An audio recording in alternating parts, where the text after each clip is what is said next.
In today's video, I'm going to teach you how to select all clips in CapCut Mobile. If you've ever tried to tweak the look of an entire project, say apply the same filter or color correction across every photo, you've probably noticed there isn't a built-in select all for clips on the mobile app. So here's a fast, reliable workaround that gets you the exact same result. Start by opening CapCut and creating a new project.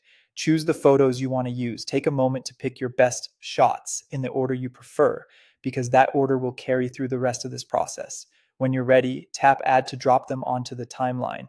At this point, you can see each photo sitting as its own clip. And if you try to edit them, you have to do it one by one. That's what we're avoiding. Instead, look for the download or export icon and start the exporting process. This quickly turns your sequence of photos into a single video file.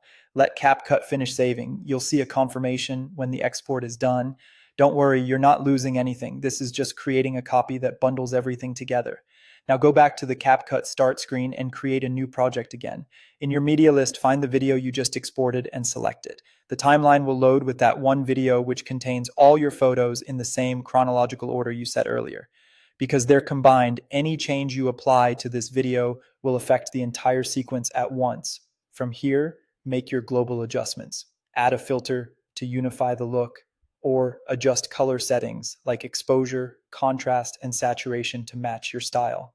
Since you're editing a single clip, everything stays consistent across the whole project. If you notice a spot that needs attention, you can pause and fine-tune it without breaking the overall look. And that's it, the simplest way to select all on CapCut Mobile when you want to edit everything together. This approach keeps your workflow quick and clean, and it's especially handy for slideshows, recaps, and any project where consistency matters.